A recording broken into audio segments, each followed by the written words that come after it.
Great. So good to see you. It's been 2 weeks. Oh, I should probably turn my phone off. How are you feeling? You're looking super calm. I'm a lot better. I'm doing a lot better. Amazing. Tell me, how's the last 2 weeks been? It was rough. It was one of the hardest, as silly as it sounds, it was one of the hardest things I've ever had to go through. I don't know. It was just, I've never experienced, it was a different kind of anxiety. It wasn't even like my normal anxiety. It was literally like my cortisol levels were so high and I could not get out of that fight or flight mode. And it was awful. I have never experienced it for that long or that consistent, I guess. I've definitely felt like that before, but I could, it just wasn't like that ever. How did you get out of it? When did it finish? I think that the ashwagandha just helped me to calm enough so that I could like have the ability to breathe, breathe, and like calm just a little bit so that I knew I was okay, and like and I think being here has been extremely therapeutic. I'm forcing myself to be outside, and everyone's always said that to me, but I'm like, what is it? Like, honestly, what is it gonna do? But I feel like we got here and the smells and just like, it's beautiful. And so I'm like forcing myself to go on walks, even when I don't want to, and it does help. Amazing. But I think it was the ashwagandha played a huge part. I love that stuff. And that's something you can have to stay on for many, many, many months because it's not stimulating. It's just an adaptogenic herb that helps the body adapt in times of stress. So what you can go through for the last weeks, last few months, last few years, for those of us that have had digestive issues, like for me having SIBO and having digestive issues most of my life, I adapted for most of my life. So I would eat and get bloated, so my body would adapt, and then I would adapt to try to find clothes. So it's a huge toll on our physical, mental, and emotional health going through something like you've been through. So it's glad to see. Would you have me stay on that high of a dosage? You can go, so the maximum dose of ashwagandha is 5 grams per day. Right. So I forget per milligram dose. So if you're looking on the back of your bottle, you find out how many milligrams is in each tablet, and then you can just do 5 grams. I think it's 500. Okay, I just wasn't sure if you wanted me to start bringing it down a little bit. Kind of like, if this is where you want to be, this is like your baseline. So I feel like it sounds like you're at the baseline, maybe a little bit under. So say you started from here, you want to go until you're here, so that when if you do drop down, and it's normal because like if you have a busy day with the kids, or if you get a bill that you weren't expecting, or something that can just knock you a bit, you want to have that space to fall back, so that even if you do fall back, you know the baseline. Yeah, so I still feel a little unstable. I don't feel like, that's over. It's still. It's wonderful to have this one. So that is strengthening internally your adrenal system, your nervous system. So it's kind of like you wouldn't eat your vegetables for 1 week and expect to be healthy for the rest of your life. So if you've got a high demand on you emotionally, physically, mentally, then it's a really good idea to have adaptogens. It's like preventative medicine, so you don't get to that burnout stage again. Okay, no problem. I just wasn't sure how it worked, if I got body would just get used to it or whatever. But I'm do you want to know something? Guess what? What? That's not a guess. Oops. What is it? I can't see. I mean, I can see it, but I can't read it as fast and understand. You don't have SIBO anymore. I don't have SIBO at all? No. So this is awesome. So what we look at. Oh my gosh. I know. Congratulations. What? So this is the one. So this one on the left is the one from April. Right. So your methane, look at that, was 57 as a starting point, which is super, super, super high. And it goes down to 46 up to 120. So it's really high for methane SIBO, which is typically the hardest one to treat. Right. Look at that. Wow. Is that amazing? That's perfect. So anything 5 and below is considered like normal. So 5 and above, we think of large intestinal bacterial overgrowth. So it's not even that. And then this is the transition mark where it goes into your large intestine, and it does go up a little bit, which is a really good sign, because then there is some fermentation happening in the large intestine, which we do want. Wow. Wow. I honestly didn't expect that. Congratulations. That's so fantastic. Oh my gosh. I know. Well done. You put in the work, you did it, and I'm Wow. so proud of you. So Oh, proud. I just have to keep it away. And we'll go through these things. So looking at your, so methane, greatest methane 4, methane, so 3 months, 117. Wow. Yeah. Oh, now it's at a 4. That's crazy. I did not expect that. Congratulations, Oh lovely my gosh. lady. Thank you. You're so welcome. So welcome. Wow. And then I know, it's so cool. So cool. You're so I cool. honestly was so nervous about this. I'm like, gosh, I'm probably gonna have to do another round soon. And oh my goodness. This is why I'm such a big fan of testing, because retesting, because that was a mistake that I nearly made. So I did the kill, and then I still had some symptoms. I was like, well, I've still got SIBO, so I'm going to kill it again. So Yeah, because I still have some symptoms. So I'm like, yeah, and I'll go through reasons why. But then I was just about to launch into another round of antimicrobials, and I was like, I'm just going to retest to see how much progress I've made. It was gone. So sometimes these symptoms that we have, like the bloating, can come from other things besides SIBO. So right. it's very normal for your digestive system at the moment to still be a little bit irritated, because it's been irritated for a long time. So this next stage that we're going into is repairing and rebuilding, which you've already been doing with all the amazing food that you've been eating. So this is why I talk so much about the foods that you've been doing and the SIBO Slim and everything. So they're really low inflammatory foods. So that alone helps to heal leaky gut. But now the next stage, because you don't have SIBO, we have access to so many more. We can use all the prebiotics we want and probiotics that we want. Okay. And so now we're healing and soothing your mucous membranes lining, so it's not as sensitive. And then Right. also the nerve endings in your digestive system won't be as reactive anymore, because you can get this bloating from just reactions. It's just like, yeah, like if you've had 4 kids all day, every day, your nerve endings are going to be a bit more sensitive. Go to Lake Tahoe for a little bit, calm down a little bit, your tolerance goes up. Yeah. Yes, totally. And then they go to school tomorrow or next week. Thank God. Like, goodbye. It's over. That's awesome. Yeah, I think it was hard. Yeah, it was. I think it was just stressful. I didn't realize how stressful probably the antimicrobials were, and then having them home, and I don't know, and whatever. But yay! That's amazing. And we often don't realize how much stress we're under until we're not. So once you're out the other side, just like if you're in a super noisy room or a super noisy party, you don't really realize how noisy it got until you go out into the quiet. Right, totally.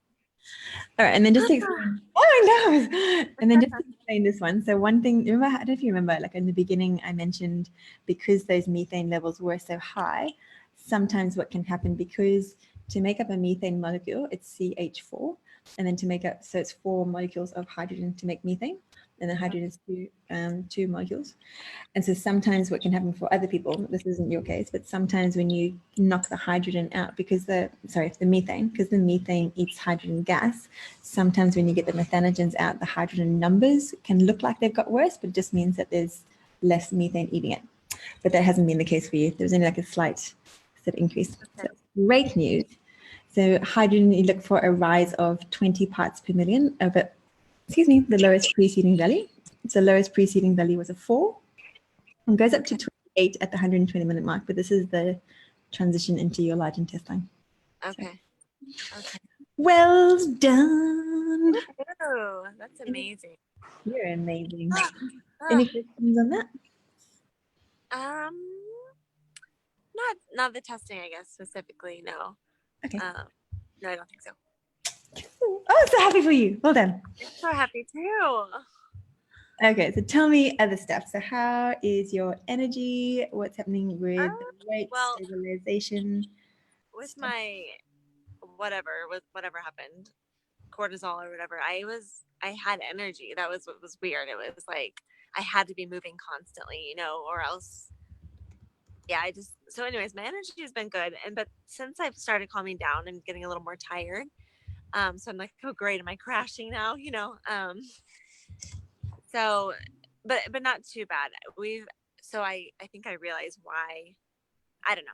So I'll just tell you, once I started calming down, I tried the Modal Pro. Mhm. I hadn't tried that because I was nervous about the 5-HTP, and I was like, I know that 5-HTP can raise cortisol levels, and I tried it. I did 2 capsules the first night, felt okay the next day. I was really tired, but I Yeah. thought it was because I took a large dose of melatonin. Mhm. And so I was like, all right, I think I feel good. It helped me poop real well. And then the next night I took 3 capsules. And the next day I woke up feeling a little off. And I'm like, well, maybe it's just because we had to go back for a wedding while we were up here. And halfway through the drive, I was going to throw up. My stomach hurt so bad. Like, I thought my liver was acting up again. It was so sensitive to the touch. Like, I couldn't. And I was exhausted. I felt dizzy. And so I stopped that. The next day I felt a little better, but my stomach has still been off. It's better today. So, and then I was nervous. I had the lump in my throat. So I'm like, dang it, it's freaking 5-HTP. I know. Okay. So I did maybe. well with, anyways, go ahead. Yeah. No, you go. I was going to say, like, I know we're not doing this for the 5-HTP. It's more for motility. But if I ever did need serotonin help, I did well with tryptophan a while back. Okay. So I don't know if It's maybe because tryptophan can go down, I think it's one of 5 pathways. And so with the 5-HTP, the 5-hydroxytryptophan, it's already started walking down the path to become serotonin. So maybe when you took the tryptophan before, there wasn't not that much converted into serotonin. So it's serotonin that is the transmitter that helps with that motility. But there are other ones. So maybe let's not push that for now. It doesn't mean that it will never work, but maybe just stick it in the fridge and we'll do that a little bit later. Okay. Did you get the burn from like the ginger? Did you feel the ginger taste? What was the ginger? What was that? Because they're both prokinetics, so we could try it separately to see which one it is. So we could try just ginger on its own and see if that's causing the thing. So ginger has got these compounds called gingerol, which helps with gastric emptying, so how well your stomach empties the contents into the small intestine. Some people do get that burn with it, and it can just be going back down and dose again and going slowly back up again. So if you like, we can try just ginger on its own.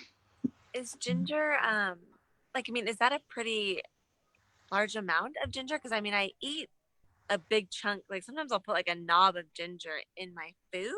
So is it just different? It's different. So Okay. A good example is with turmeric. So to get the therapeutic benefit of turmeric, you'd need to eat like that much of the fruit. So it's like a lot. It's potentized to the extracts that do the work. Okay. And like ginger wouldn't cause like any anxiety or. It shouldn't, but with always like the should. There's some weird things that happen that's been involved. Yeah, I had just looked up when I was feeling that way. I looked up what could be side effects of 5-HTP, and I was like, well, that sounds like everything I have right now. So I don't know. But I feel very in tune with that one, so I don't want to push it at the stage when you are balancing it, because there are other things. Yeah, because there's lots of other things that we can use. So ginger is my next favorite. Even iberogast as well. So we can even change to iberogast. That feels good, actually. Let's do that. Okay, and then in terms of, so there's different stages of adrenal stuff. So if you imagine that you are in the active stage of running away with someone with a gun, you need to be going super, super fast. So this can be like the wired stage. So you feel like you've got all this energy, but it's more of a nervous energy. Yeah. So I feel like that's where you were. And then it is quite normal when the body can get this, especially because you're up in late tired, I was like, you finally getting a chance to relax. The body's like, oh, that was intense. Okay, let's do something. It was, yeah. Yeah, that's why a lot of people that work so hard all year go on holiday, they get sick straight away. Yeah. The body's finally getting a chance to do some healing, and it's like, oh. So that is normal. And just know with adrenal stuff, slow and steady is the only way to go. It can be one of the most frustrating things, because as you start to feel like your old self again, you go and do all these things, and then it just puts you back for like 2 or 3 days. There's no, you have these, you got to learn to manage your energy until you're a little bit stronger again. exactly. I know it's hard. I know. It's so good. Like, yay! You're looking amazing. Look at your glowing complexion. I've been taking care of my skin too, and I feel like it's doing a lot better. I don't Good. know. It was pretty bad for a while, but You're looking amazing. thank you. Thank you. And how is the stabilization phase going? The stabilization phase? Oh, yes. What's that? Sorry, I don't know. Oh, how are you doing with your weight? Oh, my weight. Yeah. I feel like I might have gained a couple pounds the way my clothes are fitting, but I don't have a scale here, so I don't know. So when we talked on the 23rd, the 24th was your last day of drops. So you need to stabilize your weight for the 21 consecutive days. Yeah, otherwise it can. That's what's, I mean, the only thing I've added in was more coconut oil, egg yolks, not even all of the, like when I eat like 3 eggs, I don't even put all the yolks in because it just feels heavy. So I'm not eating any like that much more. I don't even think I'm eating the amount of calories that I should be. And so I'm like wondering if this whole mental breakdown caused or like the cortisol. Like, I'm like, great. Am I gonna pack it back on? It definitely messes with the digestion for sure. Have you been putting it in MyFitnessPal? Kristin haven't. No. So if you wanted to just, I've been so bad. I know. Okay, there's always a time. If you just want to track a couple days for me, and then we can do that next week, just to kind of see where you're at. And I love this stage because if you are doing it properly, like if you are weighing on the scale, when you introduce new food, because you've been so clean, and for many people, this is the cleanest you'll be ever, because it's like a big thing that you've kind of gone through, and to do it again is like, ah. So because you're so clean, when you introduce a new food, you really get a sense of how your body responds. And then in terms of the weight, because like say you were to eat an avocado might weigh 150 grams. I don't know what that is in ounces, 3 ounces, 4 ounces, 5 ounces, something like that. But yeah, if your body doesn't like avocado, if you're intolerant to avocado, your body can hold onto water as a result of inflammation from eating that food. So even if you ate a 5-ounce avocado, but the weight on the scale goes up by 2 pounds or a kilo, then you know that it's not from the weight of the food that you ate, because it's pretty hard to eat that much food. So your body's holding onto water because it reacted to the food negatively. So you get to really find out your intolerances, and you get to find out what your body loves. That's why I love this sort of stage. So when you get hold of a scale again, maybe just do a good week solid and finding out what's going on with your intolerances. And that's the thing. I haven't really added in much, very much. I'm still eating the same large amount of vegetables I was eating. So, and I just honestly, it's been kind of rough the last 2 weeks because I couldn't, every time I would eat, my stomach was just like, blah, and it wasn't, I couldn't eat, I couldn't sleep, like I said. And so I think it's finally like stabilizing. My stomach isn't bloated anymore right now. So we'll see how this next week goes, I guess. And it doesn't have to be exact as well. So there's different things that'll take priority over different things. So for you, the priority I feel is the anxiety. So like you're looking absolutely amazing. It sounds like you're feeling a lot more comfortable in your skin. So I would nurture that. And then maybe if you just do like a food journal, even if you don't want to do MyFitnessPal, even if you just write down a couple of days worth of food, then we can go through that next week and just kind of see where you're at. Okay. Yes, I will. I need to start doing that for myself too.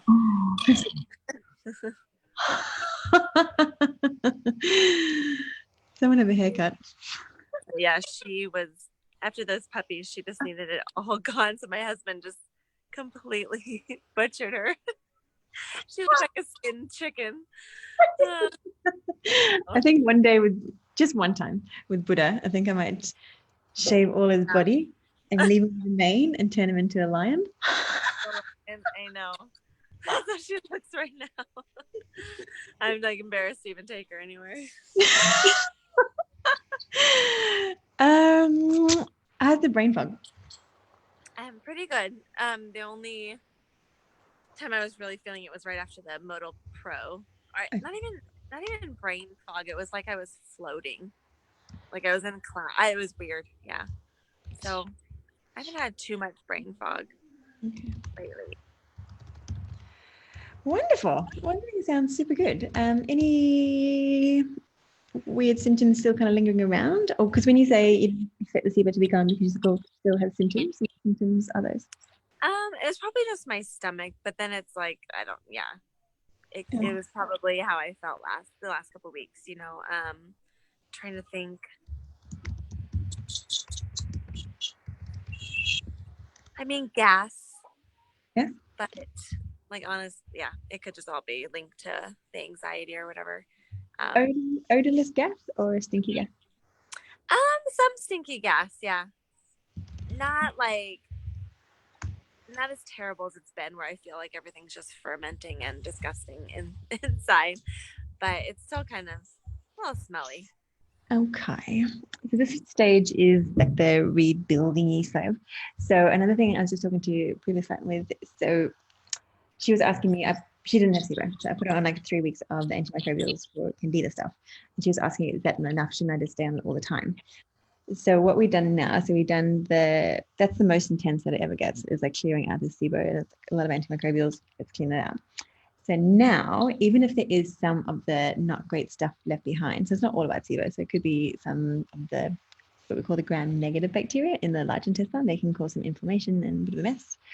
So now, if you would imagine your garden, so if you were trying to garden and you had lots of weeds, you could spray them with the weed killer, but you'd only do that a bit, and then you'd focus on feeding your good plants. And then when your good plants are nice and strong and healthy, they crowd out the weeds. So if you just kill weeds, and that's all you do, then the good plants are going to suffer too. So now with the prebiotics, so you already started with the PHGG, that's going to be one. And then I'm going to make a mixture of them. So there's different powders that you can have, because now your SIBO is gone, we can do all of them. And so you just mix them together at nighttime, take them all at one time, and you go like super small. So I've got a quarter of a teaspoon, and then you start a quarter of a teaspoon and half a teaspoon, building up to a teaspoon of each. And this is something that you would do for like 3 to 4 months coming up. And it's super easy. At nighttime, take it. And this is the prebiotics that make it easier for your probiotics to grow. Okay. On the labels of a probiotic bottle, you'll see something billion CFU. So the CFU is colony forming unit. So we want to make your environment hospitable enough that they form a colony. Okay. Yeah. Cool. What I mean, I guess we can talk about it when we get to it, but what probiotics do you tend to use? I was actually going back through your test results folder. Kristin. I don't think we've done a ubiome. No. So would you like to do a ubiome test? It's not that expensive. So it's usually $89, but there's a coupon code that discount 15 that gets you 15% off. Yes, I bought the 3-pack, and I did one. Oh. So it should be. I mean, we went over it. Sorry. Hang on a second. A while back. So I'm going to re-look at that. Okay. Where's it gone?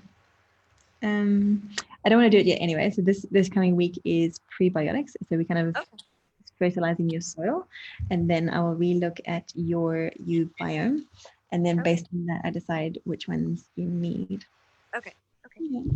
But because you don't have SIBO, we can pretty much use any of them. So I'll look from that one to get the specific strains that I want. And then for a while, I'll probably just do a broad spectrum. And then it's based on different... probiotics are amazing, because you know how you might take, say in the pharmaceutical world, someone might take an antihistamine for a nose stuff and a Panadol for a headache. So you can use probiotics in that way too.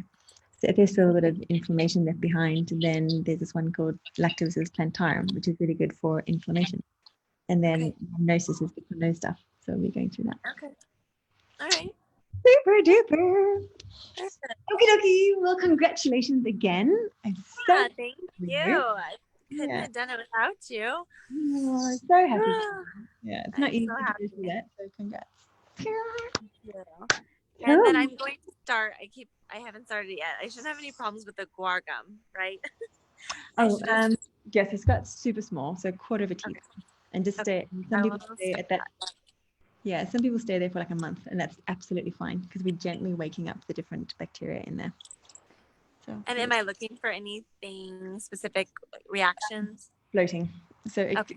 that's why SIBO goes super small. So it's normal for anyone, if they were to go straight into a tablespoon, they would get some bloating because it is fermentable. But if you start getting really bloated or brain foggy, then just let me know. Okay. All right. Perfect. Okay. All right. Thank you so much. Bye. Bye. Bye.